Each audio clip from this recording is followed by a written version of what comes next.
Good afternoon, everyone. I'm Mike Dumas. I am the Vice Chair of the Law Student Division. I wanted to take a second to welcome you all to the Governor Candidate Q&A for the Fifth Circuit. It's located primarily in the southeast of the United States. Just to go over the format very briefly of this Q&A, we have three candidates with us introducing themselves momentarily. And if I could just ask the candidates to mute themselves if they're not already muted. Just so we don't get some feedback. The way this debate's going to work is candidates will each have 2 minutes to introduce themselves. Afterwards, I'll be asking a series of questions, and you as the audience members have the opportunity to participate in this. If you look on the left-hand panel of your screen, you should be able to see a Q&A button, and that'll allow you to submit questions to me as the moderator. And as long as they're appropriate, I will pose those questions to our candidates. When a candidate has been asked a question, they'll have 1 minute to respond. If another candidate's name is brought up or is mentioned during another candidate's answer, that candidate would have 30 seconds to respond. Once we're through the questions, and we're limited to an hour here today, so we'll see how long we go. After the questions, each candidate will have 1 minute closing, and if you want to watch this again, if you know of a voter in your school or in your circuit who wasn't able to watch us here today, this is actually going to be uploaded to YouTube, to the ABA Law Student Division channel, so it'll be available for future viewing. So with that, I will get us underway, and we will begin candidate introductions with Sadia Ali. And Sadia, go ahead. You have 2 minutes. And just make sure you unmute yourself. Hello, my name is Sadia Ali. I'm currently a 2L at Atlanta's John Marshall Law School in Atlanta, Georgia. And the reason that I tried out for this position was because I really thought that with ABA's new movement and direction, with trying to bring some diversity and more accountability within the American Bar Association, that we could help further that goal. And I'm a big fan of the goal of diversity as well as accountability, and so I was like, why not join the student division of the ABA to try and help perpetuate this phenomenal goal, because there is growing diversity within the legal field and growing diversity within the students of the legal field, so to try and help bring these goals to fruition within the Fifth Circuit. Thank you. And before we get to our next introduction, I just want to let the candidates know, if you reach your time, I will hold up this fancy yellow pad. We had some issues earlier where audio notifications weren't working so well, so just be on the lookout for that. So thank you, Sadia. Our next introduction will be Michael Olowu, and I apologize for my mispronunciations, but Michael, you have 2 minutes for introduction. Hello, everybody. Can you hear me? Yes. Oh, okay. Hi. I just want to make sure. My name is Michael Olowu. Originally, I was born in Nigeria. I grew up in Nigeria, and I moved to the United States 8 years ago. I trained myself to undergrad, and I'm currently doing the same for law school. Diversity is a very big thing for me, and that is why I'm running. Currently, 1 out of every 5 jobs, in the United States doesn't even go to the minorities, and that's a big deal. We have less minorities in the legal field these days, and I think starting from here, trying to push that idea, giving minorities the opportunity to do internship, externship, just furthering that goal from law school is going to be a big way to change the field in the future, and that's why I'm running. And hopefully, I'll be able to impact some diversity into the ABA. Thank you. Thank you, Michael. And third, but certainly not least, we have Vanessa Ryan. Vanessa, you have 2 minutes for your introduction.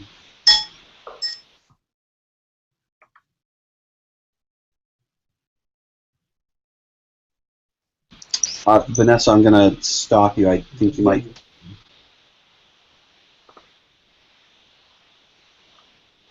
We can hear you.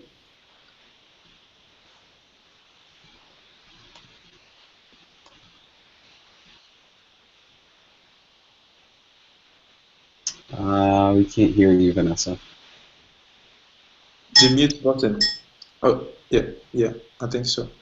Good, I think.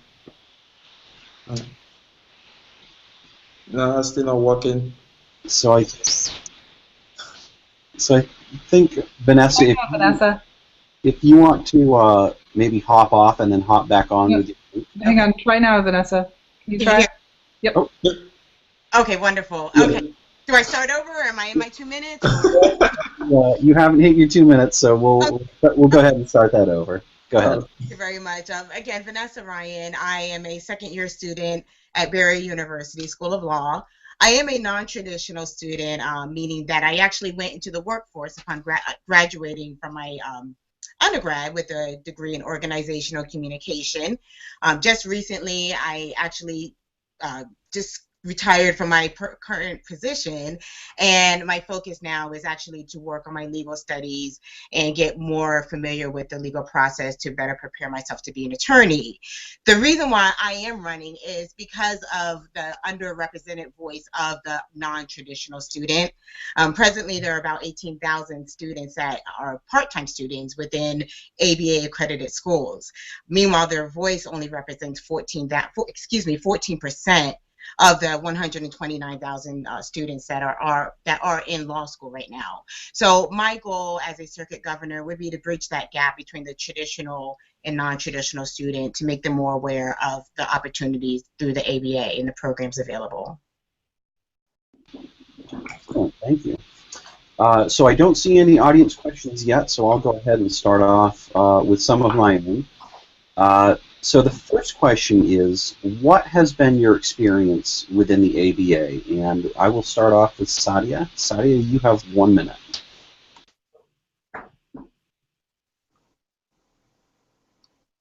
And Sadia, you're muted.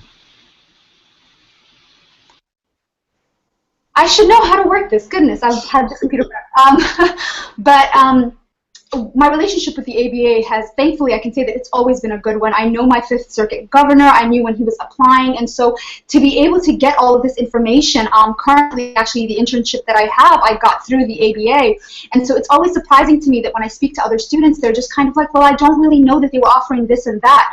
So to me, also, a bigger goal is also to improve the communication that sometimes happens between the ABA and the Fifth Circuit students. So my relationship in that communication and being able to receive everything from the ABA has been a really good relationship, and I've gotten nothing but positive things to say about the ABA, and so I was like, I really want to join this organization to help them achieve their goals and to help them really grow within the student community, because this is something that's beneficial to students. So.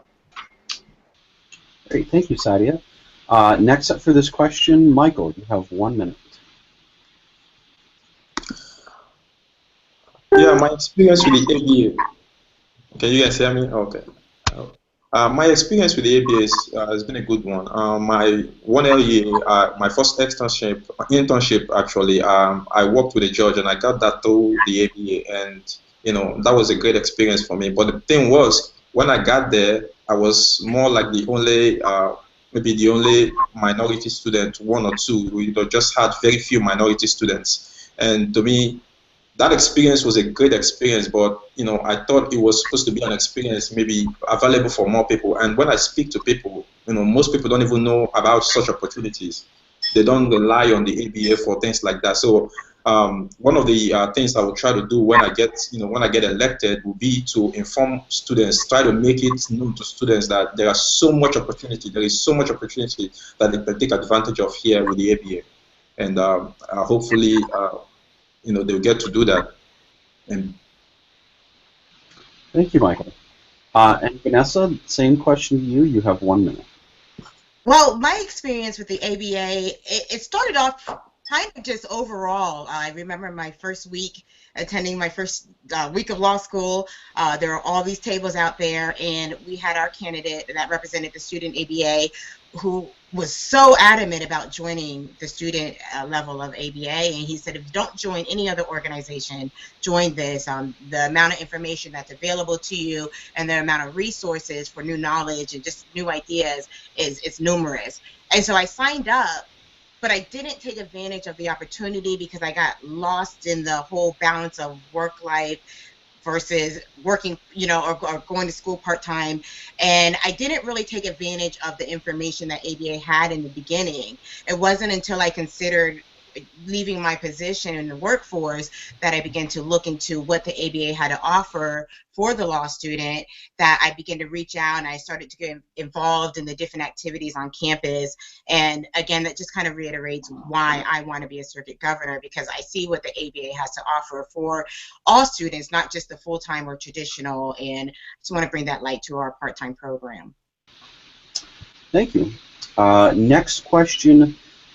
Tell us about your leadership strengths, and I will pose this first to Michael. Michael, you have 1 minute. Okay.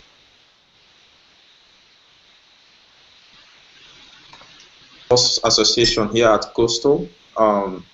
Back in my undergrad days, I was the president of the Political Science Research Club at Tennessee State University. I was the president of the Republican Club at Tennessee State too, and I was involved in TESOL, which is intercollegiate legislation, kind of a a mini legislation group at Tennessee State. I was involved in so many activities, and even here on campus, currently, responsible for our sync desk. So that's a big deal. We get to help students every single day. So yeah, my experience with leadership has been a very long one. I've been doing it all my life, and I think this is just going to be an addition to that. Thank you. Vanessa, same question to you. You have 1 minute. Sure. My leadership experience is in the workforce. I was a manager for a large supermarket here in Florida for 3 years. It required me to staff our front-end department, make sure that we had adequate staff, make sure that we were staying on top of the business needs, and also making sure that I was catering to the needs of my associates. I also was a manager for a financial assistant manager for a financial firm in which I was responsible for leading our team to our monthly and quarterly sales goals. As my last term as an assistant financial manager, we were able to reach the highest volume, and I was in the mortgage industry. We were able to reach the highest volume in our district for the mortgage sales for our territory. So my leadership, because of my work experience, has allowed me to lead many different organizations to success. And again, with the ABA and being a circuit governor, my goal is to lead not only my school, but our region to success and the needs of the students. Thank you, Vanessa. And Sadia, on to you. What are your leadership strengths?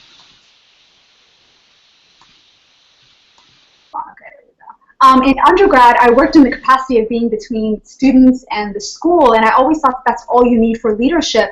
And I always thought that, oh, that's the greatest beacon of leadership that you can reach as a student leader. And upon coming to law school, I realized that it's much more different when you have a responsibility to a school, a student bar association, and the respective student body.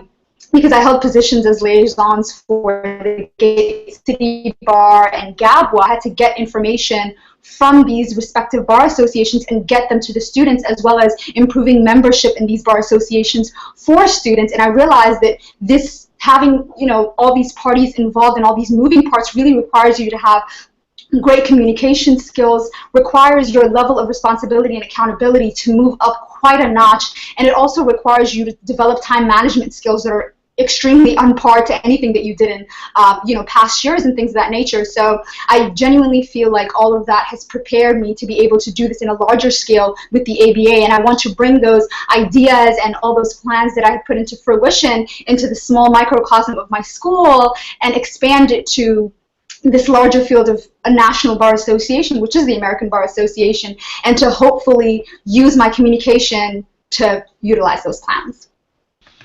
Thank you. Before we get to our next question, I know we've had some audience viewers join us live. If you weren't here at the start, there is a Q&A button over on the side where you can submit questions. Don't feel like it necessarily has to be strictly limited to the ABA. I can't tell you how many times I've heard the "what is your spirit animal" question. So feel free to submit those, and again, this will be available on YouTube afterwards. So my next question, and Vanessa, I'm going to start with you on this one. I'd like to talk about the ABA a little more specifically.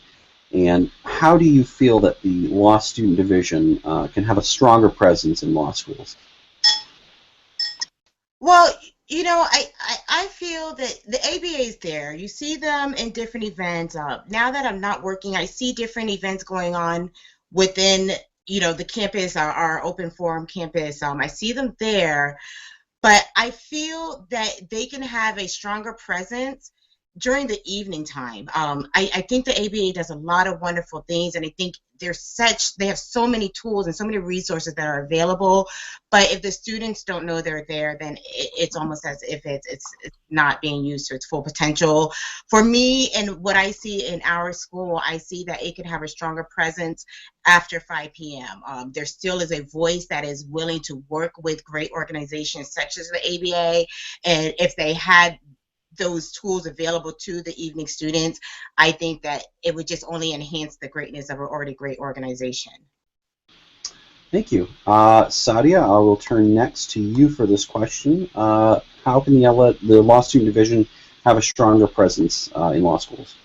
I genuinely think that partnerships are always key when you're involved in something of this nature. And I remember, you know, utilizing community partnerships with my current internship at the Mayor's Office of Immigrant Affairs. And so we utilize these community relationships in creating these bonds that end up causing for you to also be able to expand your network. And I think that as an ABA circuit governor, it would be really important to reach out to those specific bar associations that are in the schools and the leadership of those bar associations and telling them, like, hey, we're here to help you reaching your goal. ABA has the same goals that you have to produce effective and experienced lawyers into the field, and we can help you achieve those goals. So that way it seems like it's a they're getting, you know, news out about us to a larger group of students that they're focused within as well, and we are also helping them, you know, with internships and clerkship information that are specific to the student body that they're serving. Thank you. And Michael, same question to you. You have 1 minute. Yeah.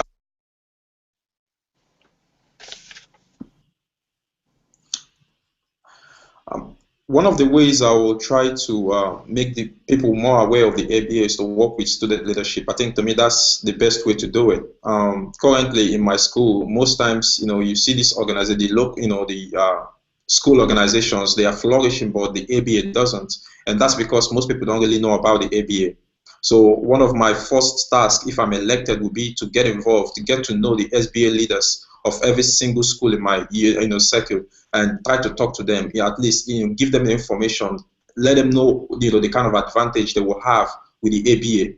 So if they can work, and if they work with us, I think we might be able to spread the, you know, news about ABA more, because people hear about it, they know what it is, but they don't really know the kind of advantage they can, you know, they can have if they get involved. So one of my goals would be work with the SBA, work with the different student leadership, and get them to, you know, spread the news, get them to, you know, tell their candidates and their students, so, okay, this is what the ABA has to offer. And I think if we do that, if we really do that, the, you know, SBA will be, I mean, the ABA will be something that everybody knows about and take advantage of. Thank you. So I'd like to talk a little more substantively about things. Currently, the ABA prohibits law students from receiving both pay and credit for law school during externships. This is known as the pay-credit barrier. What are your views on this ban, and how important is it to law students? And Sadia, I will start with you for this question. I know that this is a bit juvenile, but could you repeat the question one more time, because it cut off just as you were speaking? Sure, absolutely. So presently, the ABA has a ban on law students receiving both pay and credit during an externship. We're presently trying to repeal that ban, so what are your thoughts on that prohibition against receiving both pay and credit during externships, and how important is that to law students?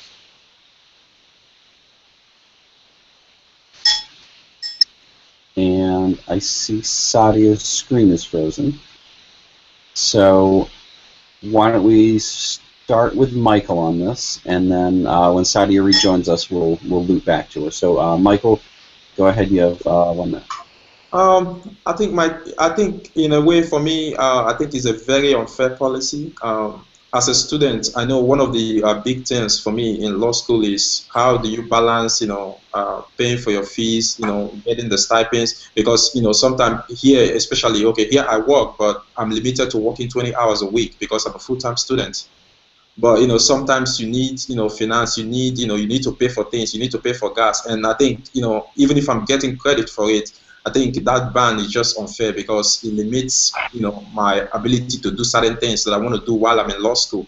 And if I'm elected, I think I will support that appeal. I will try to work with my members just to see that we can find a way to appeal that. Thank you. Thank you. And Sadia, I see you're back with us. So are you? Prince. Sorry about that. It just, the sound started to cut off and then the video completely cut off. But I think that the ban, I feel like if we, with anything that you completely try to repeal, it always takes small steps to reach that goal. And I think that if we use small steps and we work with the respective pro bono offices that certain schools have, and at least try to provide students pro bono credit as they do their externships, and for specific types of externships to allow them pay, like externships that might require them to go a far distance, or externships that might require them to do some sort of job that could possibly require them to pay out of their own pocket. So things of that nature, to slowly try and appeal it so that later on we can reach a progressive place. But I do think that an entire ban at once might be more contested, and people might be like, oh, we don't want to remove the ban all at once. So I think that this slow approach of having conditions to it and working with pro bono officers so that students at least feel like they're getting credit out of this and they're getting some sort of volunteering hours out of doing these externships at specific offices, and then later on we can work towards a complete ban. So I think those are the thoughts that I have with the ban, but I do support the ban as long as it is done in a effective manner. Thank you. And Vanessa, finally to you for the pay credit area. I think I feel kind of torn about it. I do understand the conflict as a law student. Most students are full-time and limited to the amount of hours that they can work, and they're also facing heavy burdens as far as with student loan debts, making ends meet just with the cost of living in most communities and most cities.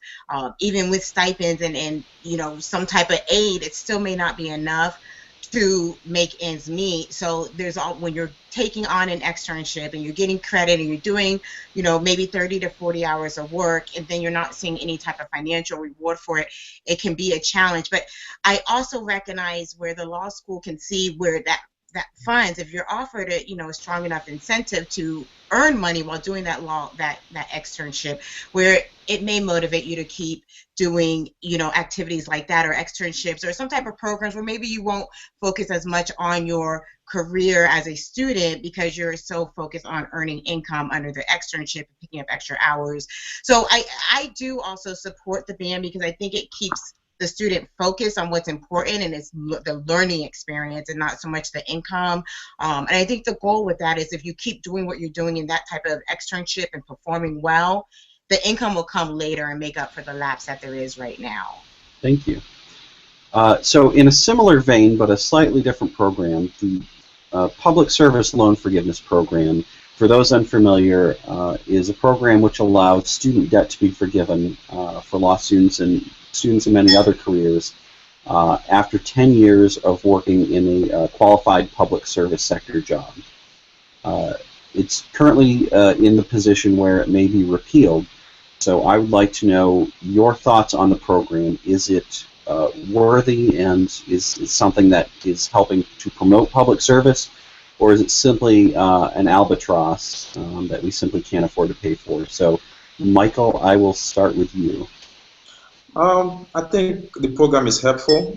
Currently, one of my statistics is that 85%, I think about 85% of the jobs out there goes to white students, and for most minority students, that is the only way they can be able to, at least getting out of law school, that's the only opportunity they have to get a job.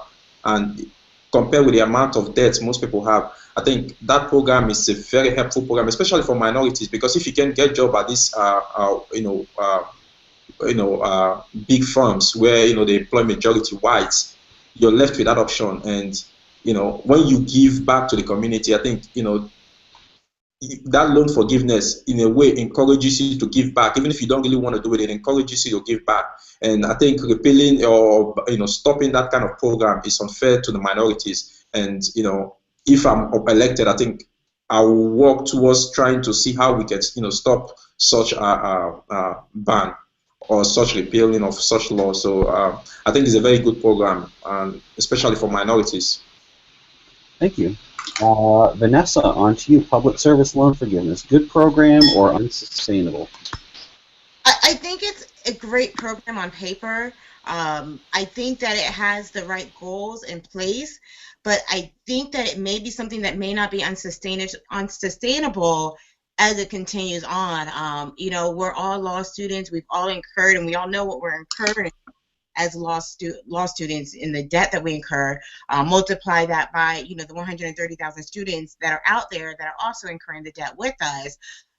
How, as a government, are they going to be able to wipe off that debt? Is it going to cost us more on the front end? Are the interest rates going to rise because now they know that in 10, 20 years they're going to have to forgive that debt? So now is it going to cost us more on the front end if we're going to continue that type of program? Or is it going to maybe tighten the criteria as far as who is now eligible for these type of loans, because they know, again, that they will have to be forgiven after so many terms and so many years of payment? So I think it's a great program, but I think it definitely needs to be revisited as far as how the terms of it will work to make it sustainable and also beneficial for parties who participate in the service industry. Thank you. And Sadia, on to you. Public service loan forgiveness. I think this is a fabulous program. And as somebody who currently is interning in a public service office, let me tell you, public servants are the unsung heroes of the legal field. I mean, when we're talking about debt, this is not some small amount of debt or, the debt that you had when you were in undergraduate school. Students graduate law school with upwards of $200,000 worth of debt, and that in those first few years that they're practicing, it gets close to $250,000, and that's a lot of money. And it's not like public service jobs are open for millions and millions of people. There's only so many jobs in that bracket. And when we're talking about a traditional lawyer working at public service, let's be honest, they're not paid the same amount, and they won't be able to pay back their loans in the same capacity. And with the public service loan forgiveness, we also have to keep in mind that during these 10 years, the public servants also have to make certain payments on their loans during this entire time to be considered for the public service loan forgiveness program. So I genuinely think that this program is not only effective, it's very responsive, and that it keeps up with these students, and it ensures that they are doing their part to be eligible for the program. And it also makes up for any kind of disparity that these students might end up feeling with the disparate impact of them not being able to pay back their loan, because they're not paid the same amount as somebody who ends up getting hired by Kilpatrick and Stockton. So I genuinely think that it makes the field extremely fair, especially for those students who go into public service jobs, who want to serve, and who are responsible enough to keep up with their fiduciary responsibilities. You're a bit over time. All right, thank you. So I'm coming to my last question. So anybody who's watching online, this is your last chance to submit questions using the Q&A button over on the side. So I will start with Vanessa. So we're going to have a little more fun with this question. I know it's been all policy and ABA. So my question to you is, if you were not getting your law degree, what would you want to be doing? If I were not getting my law degree and I had the resources to do it, I would probably be doing like some type of nonprofit for women, for young teenagers. That's always been my heart. I'm not really sure where it came from, but there are so many women. I think society right now, we're creating this culture where anything and everything is acceptable, where these women feel that they have to succumb to certain values, or lack of values, I should say, to be appealing and attractive to society, to men. So if I were not pursuing a law degree and I had the resources just to have a nonprofit where I could open up a home, I would have some type of home or some type of program where I would prepare women to be women of value, women of morals, and women of goals and motivations, not just what they're seeing on TV when it comes to music videos and just superficial values, or what's okay and what's acceptable and what's pretty. I would want to instill to them values that would help them to be successful and just to value themselves as women in this world that we live in today. Thank you, Vanessa.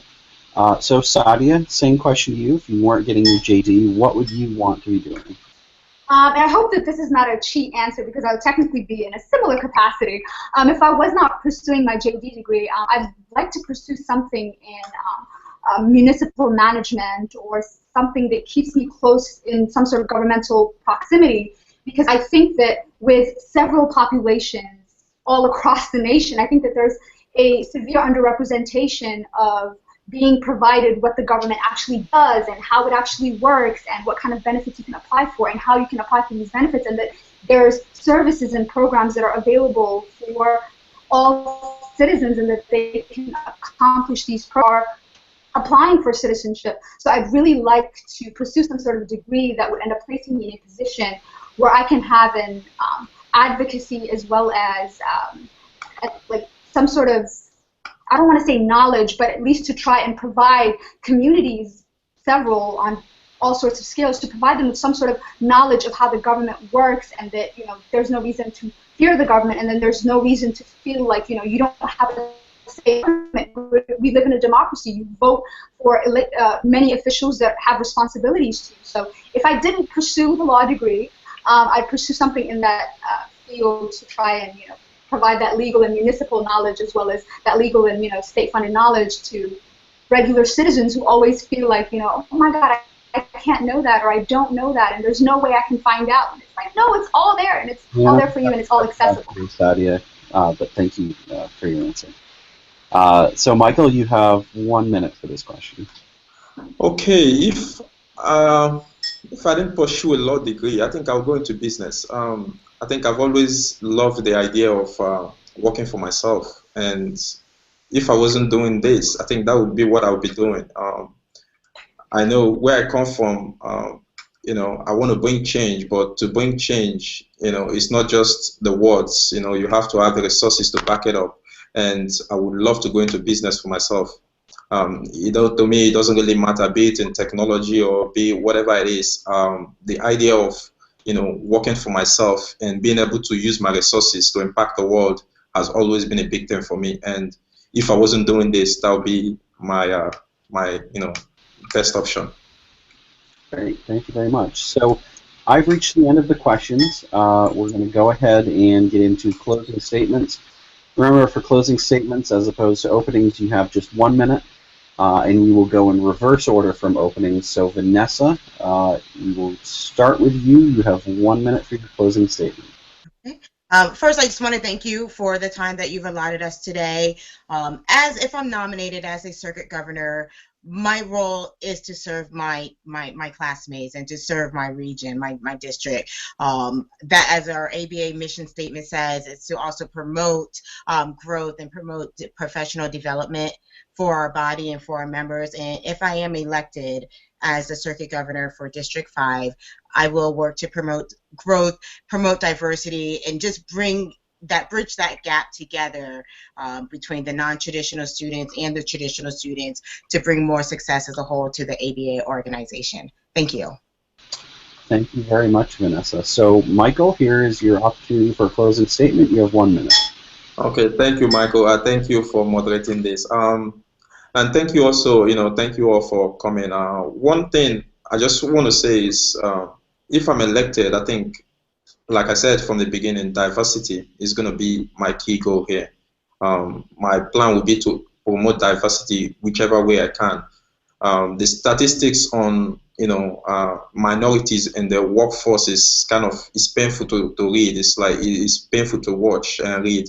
And I think the best place to start to correct that mistake, to try to improve our chances even in the workforce, is to do it from law school. If, you know, minority students are given the opportunity to do the good, you know, the right externships, the right internships, you know, the right experiences, the right connections from law school, I think we can improve our chances in the long run. So one of my key goals, if I'm elected, would be to encourage diversity, to promote diversity, in different activities, be it in externship, be it in seminars or whatever it is. I will make sure, that, emphasis is placed on diversity. And I'm hopefully, we can change the world. Thank you very much. Thank you very much, Michael. Sadia, last but not least, you have 1 minute for your closing statement. Hello, and again, I'd like to thank each and every one of you for providing me with this opportunity to have a platform to complement my initial application with some more information about my thoughts. And if I am elected as the Fifth Circuit Governor, I really would like to be somebody that's accountable, transparent, and to genuinely serve as an intermediary between the ABA and my respective circuit, which is the Fifth Circuit, to try and get all of the information out to you all and to be as transparent with it as possible, and to also be held accountable with all of my responsibilities, and that I do them the way that they are meant to be done, and that I serve all of the students within this circuit, whether they be minority or not, whether they be traditional or not, to serve every single student, because at the end of the day, the one thing that we have in common is that we are all studying the law to hopefully be able to become appropriate, effective, and ethical attorneys. Great, thank you very much. And I'd like to take a second to thank our 3 great candidates today, Sadia, Michael, and Vanessa. I also want to thank Jordan Glasgow, who most of you who are watching did not see, but she was here making sure I didn't break anything, which is a distinct possibility. If you came in late and didn't hear what I said at the beginning, this is being uploaded to YouTube, to the ABA's Law Student Division channel. You can certainly feel free to go back and watch the portions that you missed, or just watch it for the fun of it to see our beautiful faces again. So thank you all very much. Be on the lookout for your email regarding your circuit meeting. It's important. That's where voting is going to take place. And thank you all very much, and have a great Friday afternoon. Thank you very much. Thank you.